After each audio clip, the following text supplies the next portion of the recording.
Assalamualaikum warahmatullahi wabarakatuh. Salam sejahtera, salam satu Malaysia.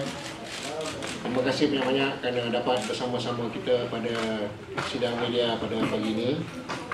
Dalam sidang media pada pagi ini, kami akan menggariskan 3 perkara utama yang akan menjadi prioriti kami untuk menangani apa juga cabaran semasa. Jadi terlebih dahulu saya bagi pihak semua warga PDRM mengucapkan berbanyak-banyak terima kasih kepada mantan Ketua Polis Negara Tan Sri Datuk Seri Utama Haji Ismail bin Haji Omar di atas segala sumbangannya kepada negara, kepada Polis Raja Malaysia, dan kami amat menghargai di atas apa juga perkara yang telah ditinggalkan kepada kami, dan kami warisnya akan meneruskan segala usaha-usaha baik beliau yang telah beliau kenalkan, dan insyaAllah usaha-usaha beliau itu, usaha-usaha baik beliau itu sudah semestinya akan kami teruskan.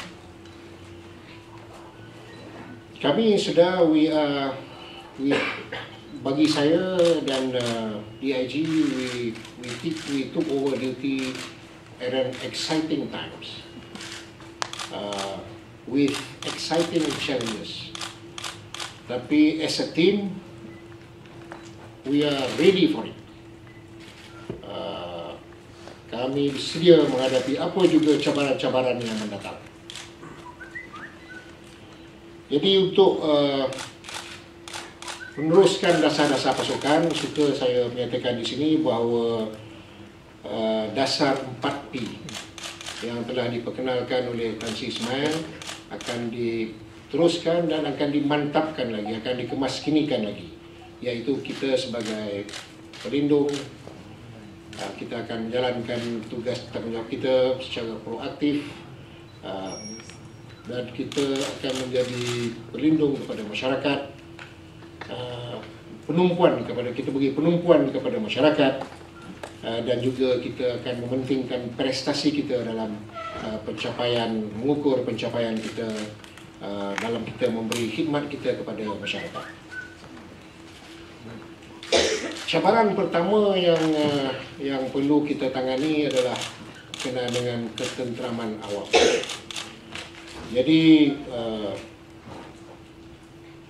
negara kita sekarang ini memasuki satu fasa yang hampir secara keseluruhannya berubah dan memerlukan pendekatan dan prosedur baru yang berlainan daripada apa yang kita ada sebelum ini.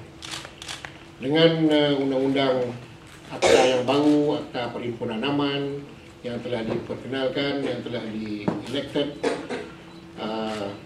kita faham, kita sedar bahawa kita perlu menghormati hak asasi manusia, dan approach kita dalam menangani ketenteraman awam akan diambil secara lebih menghormati hak-hak asasi manusia. Dalam pada itu juga, kita semua mesti faham bahawa hak-hak asasi yang diberi dalam perlembagaan persekutuan ada hadnya.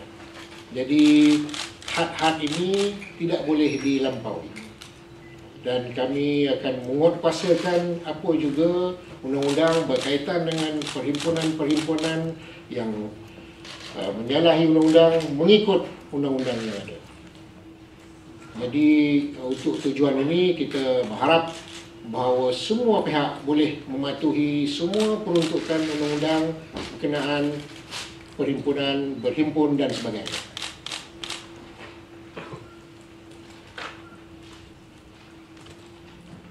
Perkara yang kedua yang akan menjadi keutamaan kita adalah menangani jenayah. Jadi ini adalah satu perkara yang menjadi kegusaran masyarakat, dan kami ingin memberi fokus yang lebih dengan menggunakan sumber-sumber kita yang ada untuk memberi fokus yang lebih kepada usaha-usaha menangani jenayah di negara kita. Jadi antara approach yang kita akan guna pakai adalah akan menggembling semua sumber di dalam PDRM ini towards menghilangkan rasa ketakutan terhadap jenayah di kalangan masyarakat. Kita juga akan menggunakan pakai inisiatif-inisiatif di bawah NBOS, National Blue Ocean Strategy, di mana kolaborasi antara PDRM, APM, Rela, JPAM dan juga NGO dan masyarakat sendiri dalam kita menangani masalah jenayah ini. Kerana kita semua tahu bahawa kerjasama semua pihak diperlukan dalam kita menangani masalah jenayah ini. It will be zero tolerance on street crime especially. Kita tidak boleh tolerate apa juga jenayah jalanan. Dan towards that, kita akan merangka strategi-strategi yang berpatutan yang akan kita umumkan secara peringkat-peringkat, dan kemungkinan strategi-strategi ini mungkin strategi yang drastik yang akan kita perkenalkan.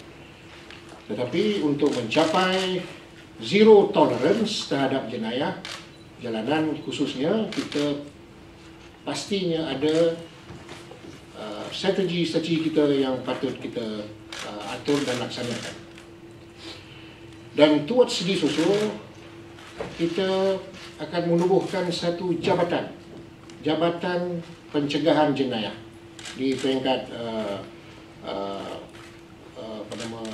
Bukit Aman ini, dan seterusnya di peringkat kontijen dan daerah, dalam memastikan bahawa segala perancangan dalam usaha mencegah jenayah diberi perhatian yang khusus. Kita fokus kepada semua usaha-usaha mencegah jenayah. Jadi itulah betapa pentingnya kita melihat masalah jenayah ini, dan inilah antara perkara yang kita akan laksanakan.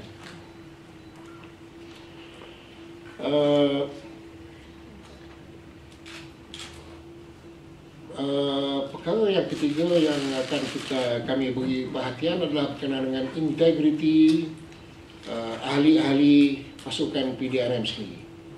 Jadi kita akan melihat kembali tentang peranan dan fungsi jabatan tata tertib di dalam PDRM ini, yang mungkin perlu kita perkemaskan lagi, perlu kita perbesarkan lagi, dan kita juga akan bekerja sama rapat dengan SPRM, dengan Institute Integrity Malaysia. Kita juga akan bekerja sama rapat dengan pemandu NKRA Rasuah, begitu juga dengan Suruhanjaya Suruhanjaya Integrity Agensi Penguatkuasa, untuk mencari kaedah yang terbaik bagi kita mempertingkatkan integriti dan prestasi kaki tangan PDRM. Dan dalam pada itu juga, semua pegawai kanan PDRM akan dipertanggungjawabkan dalam memastikan disiplin dan integriti setiap ahlinya dicek setiap masa. Dan sebagai penutupnya, kami berazam dan beriltizam untuk menjadikan PDRM sebagai sebuah institusi yang berwibawa, disegani dan dihormati oleh setiap lapisan masyarakat. Dan akhir kata, saya menyeru dan mengajak seluruh rakyat memberikan kerjasama sepenuhnya, memberi kami keyakinan sepenuhnya demi negara dan generasi kita bersama.